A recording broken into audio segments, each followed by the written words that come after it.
सभी प्रेम से बोलो भगवान शिव शंकर की जय। भगवान विष्णु की जय। प्रिय श्रोताओं, आप सभी का हमारे YouTube चैनल त्योहार गाइड पर स्वागत है। इस वीडियो में हम आप सभी को बताएंगे कि सूर्य देव का जन्म कैसे हुआ था। प्रिय श्रोताओं, क्या आप जानते हैं कि सूर्य जो पूरी सृष्टि को उजाला देता है, उसका जन्म कैसे हुआ था? एक रहस्य जो हजारों सालों से वेदों में छुपा है। आज हम सुनेंगे सूर्य देव की रहस्यमयी उत्पत्ति की वह कथा जिसे जानकर आप भी चौंक जाएंगे। नमस्कार प्रिय दर्शकों, एक बार फिर आपका स्वागत है हमारे YouTube चैनल त्योहार गाइड में। प्यारे दर्शकों, आज हम एक नई कहानी, एक नया वीडियो लेकर आपके समक्ष उपस्थित हुए हैं। आज की जो कथा है वह अत्यंत ज्ञानवर्धक और प्रेरणादायक है। कथा आरंभ करने से पहले आपसे एक विनम्र निवेदन है। शास्त्रों में कहा गया है कि अधूरी छोड़ी गई कथा दुख और पाप का कारण बनती है, इसलिए इसे अंत तक अवश्य सुने। और अगर आपको यह वीडियो अच्छी लगे तो इस वीडियो को लाइक करें, हमारे चैनल को सब्सक्राइब करें और कमेंट में जय श्री हरे कृष्णा लिखकर अपना समर्थन देवे।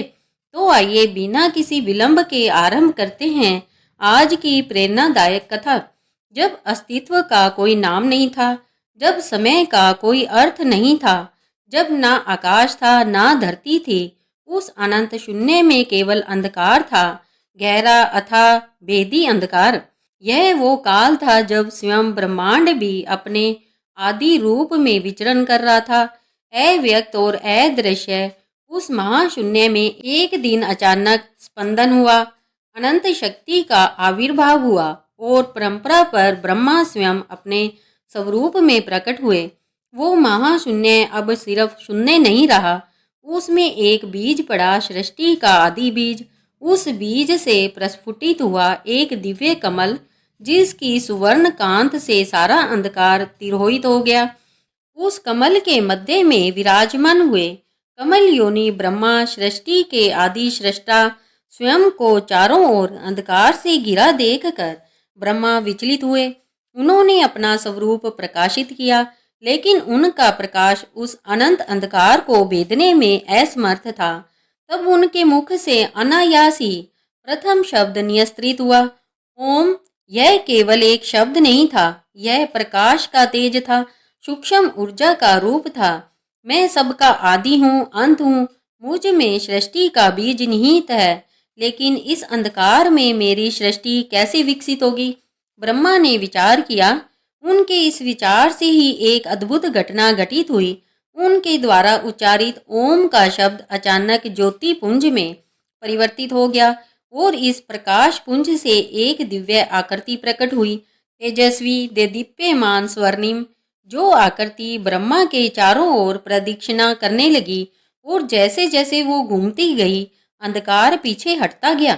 यह था सूर्य का आदि रूप, अंधकार का प्रथम विरोधी, प्रकाश का प्रथम स्रोत।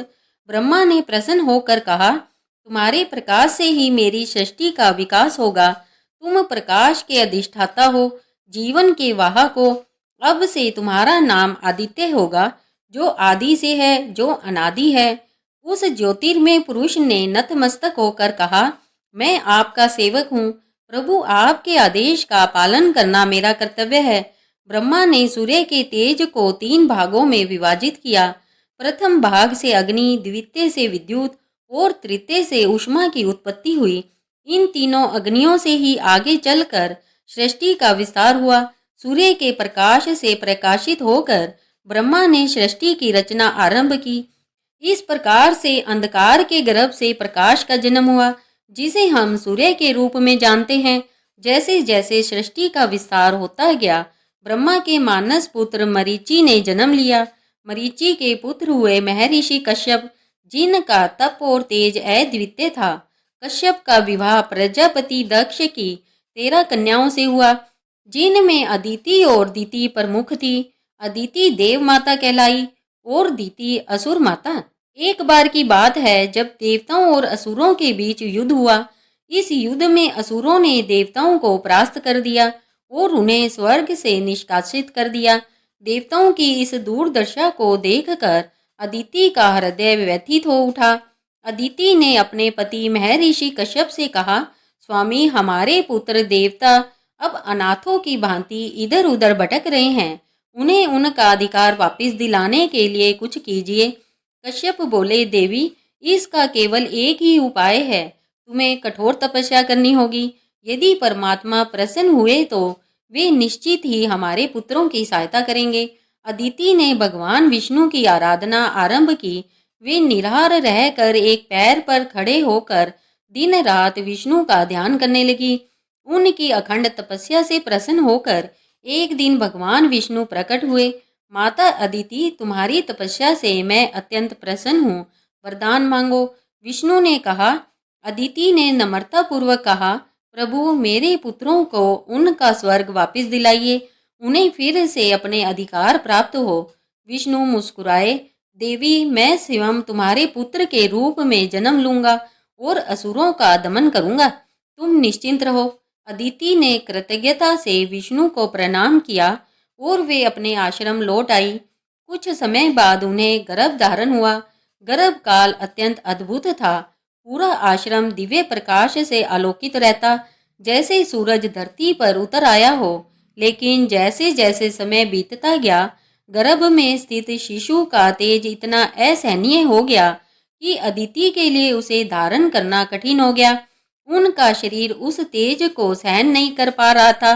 परेशान होकर अदिति ने पति कश्यप से कहा, स्वामी, मेरे गर्भ में स्थित शिशु का तेज मेरे शरीर को जला रहा है।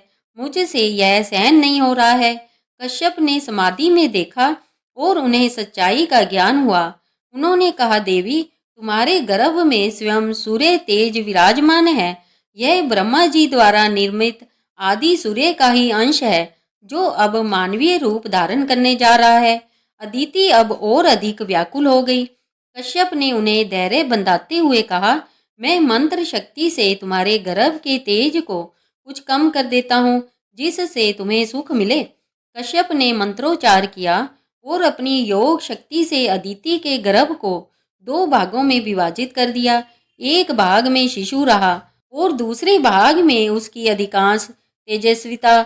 समय आने पर अदिति ने एक तेजस्वी पुत्र को जन्म दिया, जिसका शरीर स्वर्णिम आभा से दमक रहा था। उसके जन्म लेते ही चारों ओर प्रकाश ही प्रकाश फैल गया। आकाश में देव दुदुम्बियां बज उठी और देवताओं ने पुष्प वर्षा की। लेकिन जन्म के समय एक अद्भुत घटना घटित हुई। बालक जैसे ही अदिति के गर्भ से बाहर आया, आधा गर्भ अभी भी अदिति के अंदर ही रह गया। वो गर्भ जिसमें बालक का अधिकांश तेज समाहित था। कश्यप ऋषि ने अपनी दिव्य दृष्टि से जाना कि यह एक विलक्षण स्थिति है। उन्होंने प्रसव की प्रक्रिया को पूर्ण किया और उस अर्धांडे को भी बाहर निकाला। इस प्रकार अदिति के गर्भ से 2 अलग अलग रूप उत्पन्न हुए, एक जीवित बालक और एक तेजस्वी अंड। अर्धांड होने के कारण उस बालक का नाम मर्तांड पड़ा। उसके अंदर का अधिकांश तेज उस अंडे में समाहित था, जिसे आकाश में स्थापित किया गया था। मार्तंड अर्थात सूर्य अब अपने दोहरे अस्तित्व के साथ पृथ्वी और आकाश दोनों स्थानों पर विद्यमान थे, एक मानव रूप में और एक तेजस्वी गोले के रूप में। उनके जन्म से ही असुर भयभीत होकर भाग खड़े हुए और देवताओं को अपना स्वर्ग वापस मिल गया। इस प्रकार देव माता अदिति और महर्षि कश्यप के पुत्र के रूप में मार्तंड सूर्य का जन्म हुआ, जिन्हें विवस्वान के नाम से भी जाना जाता है। मार्तंड सूर्य का तेज दिन प्रतिदिन बढ़ने लगा। उनके शरीर से निकलने वाली किरणें इतनी तीव्र थी कि कोई भी उनके पास जाने का साहस नहीं करता था। माता अदिति भी उनके पास जाने से डरती थी। सूर्य देव अपनी इस स्थिति से अत्यंत दुखी थे। वे अकेलेपन से घिर गए थे। एक दिन महादेव शिव कैलाश पर्वत से विचरण करते हुए वहां पहुंचे जहां सूर्य तप में लीन थे। शिव का ध्यान उस अद्भुत प्रकाश की ओर गया जो सूर्य से निकल रहा था। यह कौन है जिसका तेज इतना असहनीय है? शिव ने अपने तीसरे नेत्र से देखा और जाना कि यह स्वयं सूर्य है, जो अपने ही तेज से परेशान है। हे मार्तंड, क्या तुम अपने इस तेज से स्वयं परेशान नहीं हो? शिव ने पूछा। सूर्य ने उत्तर दिया, हे महादेव, मैं अपने ही तेज से त्रस्त हूँ। मेरे पास कोई नहीं आता, सब मुझसे दूर भागते हैं। मेरी माता भी मुझे स्पर्श नहीं कर सकती। मुझे अपना तेज कम करने का कोई उपाय बताइए।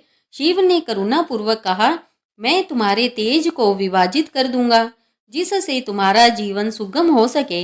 यह कहकर शिव ने अपना त्रिशूल उठाया और मार्तंड सूर्य को 3 भागों में विभाजित कर दिया।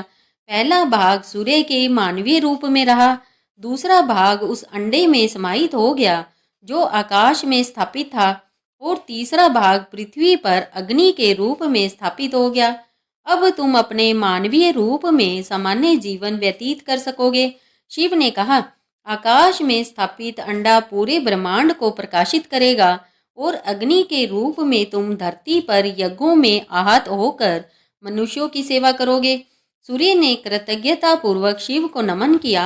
अब उनका तेज इतना सहनीय हो गया था कि लोग उनके पास आ सकते थे। माता अदिति सबसे पहले दौड़कर अपने पुत्र के पास आई और उन्हें हृदय से लगा लिया। शिव द्वारा विभाजित उस दिव्य अंडे से एक अद्भुत घटना घटित हुई। उस अंडे से एक प्रकाश पुंज निकला जो साकार होकर एक मनोरम युवक के रूप में परिवर्तित हो गया। वो अत्यंत सुंदर था। उसके शरीर से प्रकाश की किरणें निकल रही थी। यह था विवस्वान सूर्य का प्रतिरूप, जो आगे चलकर आकाश में स्वर्णिम रथ पर सवार होकर समस्त ब्रह्मांड को प्रकाश देने लगा। आकाश में स्थापित सूर्य और पृथ्वी पर विचरण करने वाले मार्तंड दोनों एक ही थे, एक ही आत्मा के 2 रूप। मार्तंड सूर्य अब अपना जीवन सामान्य रूप से व्यतीत करने लगे, जबकि आकाश में सूर्य अपने रथ पर सवार होकर नियमित रूप से पूर्व से पश्चिम तक की यात्रा करने लगे, जिससे दिन और रात का चक्र चलता रहा। यह विभाजन ही सूर्य की अद्भुत और रहस्यमय उत्पत्ति का एक अनोखा पहलू था, जिससे उनका अस्तित्व दोहरा हो गया, एक दिव्य और एक मानवीय। मार्तंड सूर्य अब युवावस्था में आ गए थे। देवी अदिति और ऋषि कश्यप उनके विवाह की चिंता करने लगे थे। इस बीच देव शिल्पी विश्वकर्मा की पुत्री संज्ञा, जिसे सुमोगिया भी कहा जाता था, अपनी अद्भुत सुंदरता और तेजस्विता के लिए त्रिलोक में प्रसिद्ध थी। एक दिन देव ऋषि नारद विश्वकर्मा के भवन पहुंचे। विश्वकर्मा ने उनका सत्कार किया और पूछा, हे देव ऋषि, आपका आगमन हमारे लिए सौभाग्य का विषय है। क्या आप हमें अपने आगमन का कारण बताएंगे? नारद मुनि मुस्कुराए, मैं एक प्रस्ताव लेकर आया हूँ। देव माता अदिति और महर्षि कश्यप के पुत्र सूर्य देव के लिए आपकी पुत्री संज्ञा का हाथ मांगने आया हूँ। विश्वकर्मा के मन में दुविधा उत्पन्न हुई। वे जानते थे कि सूर्य का तेज अत्यंत प्रखर है, भले ही शिव ने उसे विभाजित कर दिया हो। क्या उनकी पुत्री उस तेज को सहन कर पाएगी? फिर भी सूर्य के साथ संबंध स्थापित करना एक सम्मान की बात थी। विश्वकर्मा ने अपनी पुत्री संज्ञा को बुलाकर यह प्रस्ताव रखा। संज्ञा ने सूर्य के बारे में सुना था। एक शुभ मुहूर्त में मार्तंड सूर्य और संज्ञा का विवाह संपन्न हुआ। सारे देवता इस विवाह में सम्मिलित हुए। अग्निदेव ने विवाह की वेदी संजोई। इंद्र ने वधू के स्वागत की व्यवस्था की। मरुद देवता पवन का संचालन कर रहे थे और अप्सराएं नृत्य कर रही थी। संज्ञा सूर्य के साथ अपने नए घर पहुंची। उसके लिए सब कुछ नया और अद्भुत था। सूर्य उसे बहुत प्यार करते थे और उसका हर तरह से ख्याल रखते थे। समय बीतता गया और संज्ञा ने 3 संतानों को जन्म दिया। वैवस्वत मनु, यामयमी जुड़वा संतान और अश्वनी कुमार। सूर्य और संज्ञा का परिवार सुखी था, लेकिन एक समस्या धीरे धीरे उभरने लगी। विभाजित होने के बावजूद सूर्य का तेज अभी भी बहुत तीव्र था। संज्ञा को उनके साथ रहते हुए कठिनाई होने लगी। उनके शरीर का तेज उसकी आंखों को चकाचौंध करता। उनकी भुजाओं का स्पर्श उसके शरीर को जलन देता। वो दिन प्रतिदिन कमजोर होती जा रही थी, लेकिन पति के प्रति प्रेम के कारण उसने कभी शिकायत नहीं की। एक दिन संज्ञा ने सोचा, मैं सूर्य के तेज को और अधिक सहन नहीं कर सकती, लेकिन मैं अपने पति को दुखी भी नहीं करना चाहती, क्या करूं? उसने अपनी छाया को अपने समान रूप देकर अपनी जगह सूर्य के पास छोड़ने का निर्णय लिया।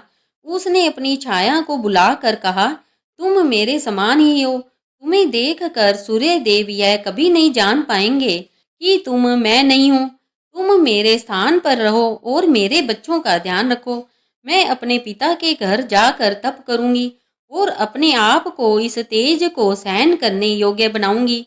छाया ने संज्ञा का आदेश स्वीकार किया और वह सूर्य की पत्नी के रूप में रहने लगी। संज्ञा वहां से निकलकर अपने पिता के घर चली गई। इस प्रकार सूर्य देव और संज्ञा के विवाह की कहानी एक नए मोड़ पर आ गई, जिसमें प्रेम और त्याग का अद्भुत संगम था। संज्ञा अपने पिता विश्वकर्मा के पास पहुंची और अपनी व्यथा सुनाई। विश्वकर्मा ने अपनी पुत्री को उलाहना दिया, बेटी तुमने हमें पहले क्यों नहीं बताया? मैं सूर्य के तेज को कम कर सकता हूँ। लेकिन संज्ञा लज्जित थी और अपने निर्णय पर अड़िग थी। वो अपने पिता के घर भी ज्यादा समय नहीं रह सकी, क्योंकि उसे डर था कि सूर्य उसे खोजते हुए यहाँ आ सकते हैं। तब उसने एक निर्णय लिया, पिताजी मैं वन में जाकर घोड़ी का रूप धारण कर कर तप करूंगी। इस प्रकार सूर्य मुझे पहचान नहीं पाएंगे और मैं अपना तप पूर्ण कर सकूंगी। यह कहकर संज्ञा उत्तर दिशा की ओर चल पड़ी और वहां पहुंचकर घोड़ी का रूप धारण कर कर कठोर तपस्या में लीन हो गई। इधर सूर्य के महल में छाया संज्ञा के रूप में रह रही थी। प्रारंभ में उसने सब कुछ ठीक से निभाया और सूर्य को कोई संदेह नहीं हुआ, लेकिन धीरे धीरे उसका व्यवहार बदलने लगा। वो संज्ञा से उत्पन्न तीनों बच्चों के साथ रूखा व्यवहार करने लगी और अपने स्वयं के बच्चों, जिन्हें उसने सूर्य से प्राप्त किया था, सावनी मनु और शनि को अधिक प्यार और ध्यान देने लगी। वो वैवस्व मनु, यम और यमी के प्रति उपेक्षा करने लगी। विशेषकर यम के साथ वो अत्यंत कठोर व्यवहार करती थी। एक दिन यम ने अपनी सौतेली माता के व्यवहार से क्रोधित होकर उसे पैर से धमकाया। इस पर छाया बहुत क्रुद्ध हुई और उसने यम को श्राप दे दिया, तुम्हारा पैर सड़ जाएगा। यह सुनते ही यम भयभीत हो उठा और अपने पिता के पास गया। पिताजी मैंने माता का अपमान नहीं किया था, फिर भी उन्होंने मुझे ऐसा भयंकर श्राप दिया है। क्या माता पुत्र को ऐसा श्राप दे सकती है? यम ने दुखी होकर पूछा। सूर्य ने इस बात पर गंभीरता से विचार किया। उन्होंने सोचा, संज्ञा ऐसा व्यवहार कभी नहीं कर सकती। वो अपने बच्चों से इतना प्रेम करती थी। उन्हें छाया पर संदेह हुआ। अपनी दिव्य दृष्टि से सूर्य ने पूरे ब्रह्मांड का अवलोकन किया और उन्हें सच्चाई का पता चल गया। सूर्य क्रोधित होकर छाया के पास आए और उससे सब कुछ बताने को कहा। छाया भयभीत हो गई और उसने सारी सच्चाई बता दी। कैसे संज्ञा उनके तेज से परेशान होकर चली गई थी, कैसे उसने अपनी छाया को अपना प्रतिरूप बनाकर छोड़ दिया था और अब वो उत्तर दिशा में घोड़ी के रूप में तपस्या कर रही थी। सूर्य यम को वचन देकर उसके श्राप को कुछ कम करते हुए बोले, पुत्र तुम्हारा पैर नहीं सड़ेगा, लेकिन कीड़े तुम्हारे पैर के मांस को खाएंगे। उस मांस से धरती के कल्याण के लिए मानव जाति उत्पन्न होगी। तुम मृत्यु के देवता बनोगे और सभी जीवों का अंतिम न्याय तुम्हारे हाथों में होगा। फिर सूर्य दुखी हृदय से विश्वकर्मा के पास गए। विश्वकर्मा ने उन्हें बताया कि संज्ञा कहाँ छिपी है। तब सूर्य भी घोड़े का रूप धारण कर कर उत्तर दिशा की ओर चल पड़े। उत्तर के हिमालय की एक घाटी में उन्होंने एक घोड़ी के रूप में तपस्या करती हुई संज्ञा को पाया। संज्ञा उन्हें देखकर भयभीत हुई और भागने लगी। सूर्य भी उसके पीछे दौड़े। वे दोनों एक दूसरे के चारों ओर घूमते रहे। इसी बीच सूर्य और संज्ञा के संयोग से अश्विनी कुमार जुड़वों का जन्म हुआ, जो पहले से ही अश्विनी कुमारों के भाई होने के कारण अश्विनी कुमार द्वितीय कहलाए। अंत में सूर्य ने अपना वास्तविक रूप प्रकट किया और संज्ञा शर्मिंदा हो गई। वह अपने पति के चरणों में गिरकर क्षमा याचना करने लगी। सूर्य ने उसे उठाते हुए कहा, तुमने मुझसे अपनी व्यथा क्यों नहीं कही? मैं तुम्हारे दुख को कभी सहन नहीं करता। संज्ञा ने आंसू भरी आंखों से कहा, स्वामी मैं आपके तेज से परेशान थी, लेकिन मैं आपको दुखी नहीं करना चाहती थी। इसलिए मैंने यह मार्ग चुना। सूर्य संज्ञा को लेकर विश्वकर्मा के पास गए और कहा, हे देव शिल्पी, आप मेरे तेज को कम कीजिए ताकि मेरी पत्नी मेरे साथ सुखपूर्वक रह सके। विश्वकर्मा सहमत हुए और उन्होंने अपने अद्भुत यंत्र से सूर्य के तेज को घिसना आरंभ किया। वे सूर्य को एक विशाल खरादी पर रखकर उनके तेज को कम करने लगे। जैसे जैसे सूर्य का तेज कम होता गया, उनका रूप अधिक सौम्य और मनोहर होता गया। विश्वकर्मा ने सूर्य के तेज से जो धूल निकाली, उससे अनेक दिव्य अस्त्रों का निर्माण किया। सूर्य के तेज से विष्णु का सुदर्शन चक्र, शिव का त्रिशूल, कुबेर की शक्ति, कार्तिकेय की शक्ति और अन्य देवों के अस्त्र शस्त्र निर्मित हुए। इस तेज के एक अंश से प्रभु राम के समय पुष्पक विमान का भी निर्माण किया गया था। सूर्य की पीड़ा असहनीय थी, लेकिन उन्होंने अपनी पत्नी के प्रेम के लिए यह सब सहन कर लिया। अब सूर्य का तेज इतना कम हो गया था कि संज्ञा उनके साथ आराम से रह सकती थी। विश्वकर्मा ने संज्ञा और सूर्य दोनों को आशीर्वाद देते हुए कहा, तुम दोनों के प्रेम ने मुझे प्रभावित किया है। सूर्य, तुमने अपनी पत्नी के लिए अपना तेज त्याग दिया। तुम्हारा यह त्याग वंदनीय है। मैं तुम्हें एक दिव्य रथ भेंट करता हूँ, जिस पर सवार होकर तुम प्रतिदिन आकाश में अपनी यात्रा करोगे। विश्वकर्मा ने सूर्य के लिए एक स्वर्णिम रथ का निर्माण किया, जिसमें 7 घोड़े जुड़े थे। यह 7 घोड़े सब छंदों का प्रतीक थे। रथ का सारथी अरुण नियुक्त किया गया, जो संज्ञा के भाई थे। इस प्रकार सूर्य और संज्ञा का पुनर्मिलन हुआ और दोनों सुखपूर्वक रहने लगे। छाया को भी माफ कर दिया गया और वह भी सूर्य की द्वितीय पत्नी के रूप में घर में रहने लगी। यम ने धर्मराज के रूप में अपना कर्तव्य निभाना आरंभ किया। व्यवस्थव मनु ने पृथ्वी पर मानव सभ्यता की स्थापना की। अश्विनी कुमार देवताओं के वैद्य बने। सावनी मनु भविष्य के मनवंतर के अधिपति बने और शनि ग्रह बनकर आकाश में अपना स्थान ग्रहण करने लगे। काल चक्र घूमता रहा। सूर्य अपने स्वर्णिम रथ पर आरूढ़ होकर प्रतिदिन पूर्व से पश्चिम तक की यात्रा करते, जिससे दिन और रात का चक्र चलता रहा। उनकी किरणें जीवन का आधार बनी। उनके प्रकाश से पृथ्वी पर वनस्पतियां विकसित हुई, जीवों में प्राण का संचार हुआ। एक दिन संज्ञा ने सूर्य से पूछा, स्वामी, आप इतने परिश्रम से दिन रात यात्रा क्यों करते हैं? क्या आप थकते नहीं हैं? सूर्य ने गंभीर होकर कहा, प्रिय, मैंने इस ब्रह्मांड से एक प्रतिज्ञा की है। जब तक यह सृष्टि है, तब तक मैं अपने कर्तव्य पद से विचलित नहीं होऊंगा। मेरे रुकने से चराचर जगत ठहर जाएगा, जीवन समाप्त हो जाएगा। संज्ञा सूर्य की प्रतिबद्धता से प्रभावित हुई। उसने अपने पति के कंधे पर हाथ रखते हुए कहा, आपकी दृढ़ता वंदनीय है। मैं आपके साथ हर कदम पर हूँ। एक अवसर पर महर्षि व्यास सूर्य के दर्शन हेतु गए। उन्होंने सूर्य से कहा, भगवान, आप अपनी किरणों से जिस प्रकार सारे जगत को प्रकाशित करते हैं, उसी प्रकार मेरे हृदय को भी ज्ञान के प्रकाश से आलोकित कर दीजिए। सूर्य ने प्रसन्न होकर व्यास को उनके द्वारा रचित महाभारत के लेखन के लिए दिव्य ज्ञान प्रदान किया। उन्होंने अष्टाध्याय के रचयिता पाणिनि को भी व्याकरण का ज्ञान दिया। इसी प्रकार कई ऋषि मुनियों ने सूर्य से विभिन्न विद्याओं का ज्ञान प्राप्त किया। सूर्य के तेज का वर्णन करते हुए स्वयं श्री कृष्ण ने अर्जुन से कहा था, प्रकृति के इस महान प्रकाश पुरुष को मैं ही अपनी योग माया से धारण करता हूँ। मैं ही इनको युग युगांतर तक संचालित करता हूँ। वैज्ञानिक दृष्टि से देखें तो आज के युग में भी सूर्य की महत्ता को नकारा नहीं जा सकता। वैज्ञानिक तथ्य बताते हैं कि सूर्य के बिना पृथ्वी पर जीवन असंभव है। सूर्य की ऊर्जा ही सभी जीवों के जीवन का आधार है। आज जब हम रोजाना सूर्योदय देखते हैं, तो हमें यह याद रखना चाहिए कि यह महान आदि ज्योति कितने संघर्ष और परिवर्तनों से गुजरी है। सूर्य की गाथा हमें बताती है कि महान बनने के लिए किस प्रकार के त्याग और समर्पण की आवश्यकता होती है। एक प्राचीन श्लोक में कहा गया है, आदित्य से नमस्कार ये कुर्वन्ति दीने दीने जन्मांतर शास्त्रेषु दरिद्र उपजायते। अर्थात जो लोग प्रतिदिन सूर्य को नमस्कार करते हैं, उनके हजारों जन्मों में कभी दरिद्रता नहीं आती। इस प्रकार अनंत काल से चल रही सूर्य की यात्रा में हम सब यात्री हैं।